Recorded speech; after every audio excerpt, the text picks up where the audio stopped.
We spoke to the Treasurer last hour and he's formulating a budget amid a difficult political and economic time. We're talking about a budget that is well in deficit. We see rising inflation and, of course, rising interest rates as well. And as he said here on this program, more pain to come.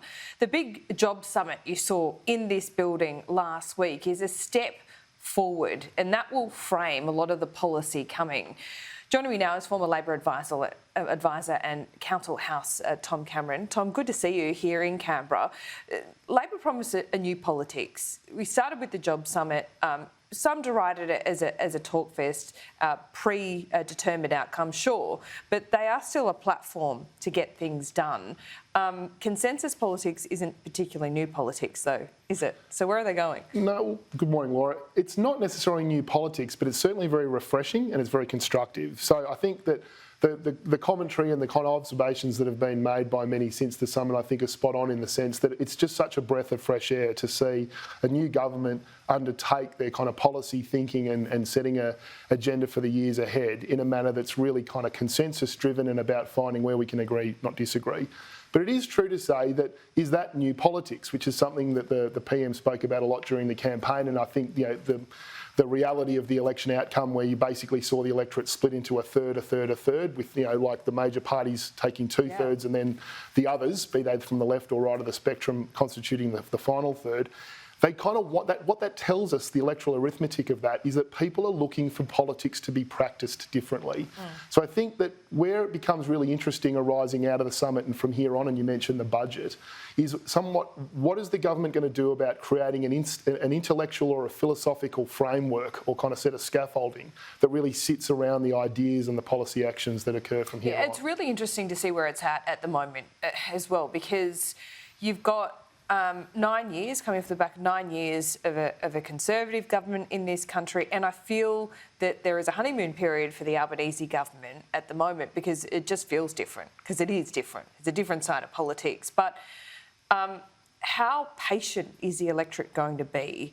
I mean, once you get to budget season and the budget being handed down, people actually want to see things happen and action, don't they? Yeah, I think the patience is tested by the sense to which they see the substance behind the announcements. Now, to give you a sense, and by that I mean the substance of a new way of operating or a new way of thinking and coming up with the way to administer the economy in the country at large. Some examples of that were evident in what we saw last week, and that's really encouraging. So the more that the government, more that Labor, as an entity or as a set of political thinkers in the cabinet and right through to their backbench, the more that they're thinking not just about I suppose the workers and the labour dimension of what their purpose has been for so many years, for over 100 years, the more that they're thinking about, I guess, what the consumer and the user experience is of the systems that they're looking to change and alter and improve, I think that's where the patience of the electorate will really be extended. They'll be saying, this is getting interesting. It's important, by the way, they don't talk about it in a way that sounds very technocratic managerialism and government speak that kind of isolates people or gets them thinking that's just a bunch of political elites talking amongst themselves. But if they cannot, Treasurer Chalmers is very good at this, like talking in a way that normal people, whether it's in Logan, where he's from, or right across the country, say, I understand what he's saying and I'm on board, I want to hear more. Now, going back to, if they can kind of take things like, they looked at what was happening in terms of negotiations in the workplace and said, the user or consumer experience of that is really frustrating. It's too difficult, it's too complicated, I'm not getting a lot out of it. So let's make some changes to enterprise bargaining that are not just about the worker, it's about like the user experience of the system.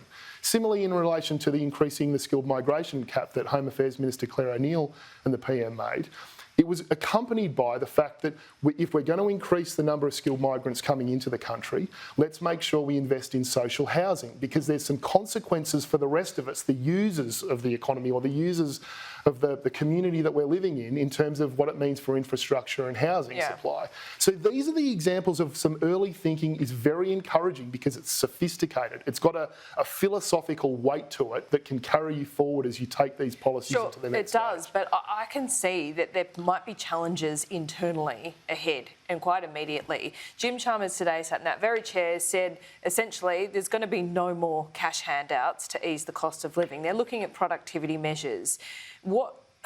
I can imagine, I don't know this, but surely there's internal Labor pressure from that perhaps old school way of thinking that you do need to redistribute money in the economy at a time like this. Is that the inflection point?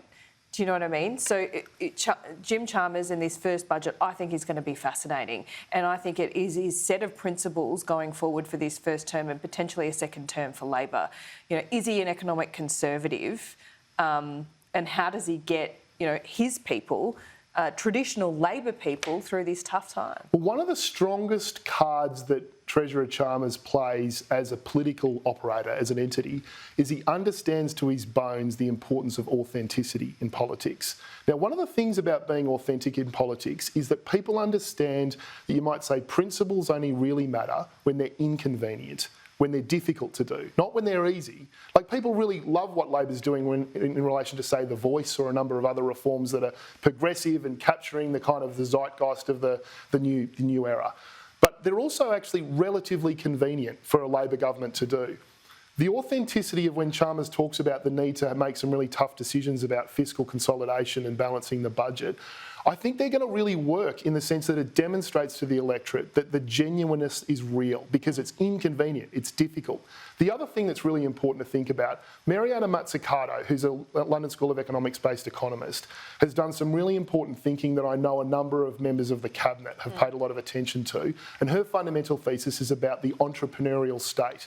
Now, one of the things that comes with entrepreneurial government is you've got to be prepared to take risks. You've got to be prepared to fail occasionally. Say to the electorate, stick with us, we're going to work this through, we're going to be prepared to course correct. And that has worked for political leaders. It does. Look at Peter Beattie. I'm surprised no one has really taken that on with the zeitgeist that he did since. But we are running out of time, Tom, but I want to ask you this question about stage 3 tax cuts, because no one in Labor, we talk about authenticity, but they're very careful, and I understand why, when you get to interviews like this. If you're talking about taking risk and you're talking about, I think, the direction that Jim Chalmers is going, is it possible for Labor, or, you know, in the leadership, do they want to mount this argument that stage 3 tax cuts are actually good for the economy? Can they do it? I mean, I think about 50% of Australians pay no net income tax. Yes, they pay GST and all that kind of thing.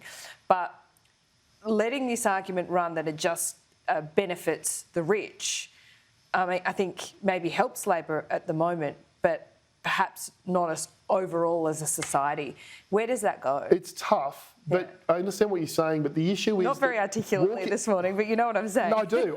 No, I think you are. The complexity of it is reflected in the fact that it's not easy to sort of summarise. The issue is, though, that walking away from a commitment is bad for the country in the sense that it undermines people's faith in government. That's what the polling is picking up at the moment as well. They just want integrity. They just want people to stick to their promises, and that's where it's at for Anthony Albanese at the moment. But what about the aspirational voters? Is there an aspect in these stage 3 tax cuts that Labor isn't, you know, trying to take on? Well, I think so, because I think there's the recognition that while the tax cuts in the stage 3 domain are very much at the high end and not necessarily, you know, the kind of working class or the middle class. But it's also that Labor those elected. people also pay the most tax, which no one talks about. But they're also aspirational, so thinking about, well, one day I might be in the position of where I'm really benefiting from the core tenets of what stage 3 is all about. Particularly women, right? Not to mention, of course, we're in the politics of cost of living being pretty much the biggest game in town in terms of wrestling that tiger to the ground. So, you know, keeping more of what you earn, which is the nature of tax cuts,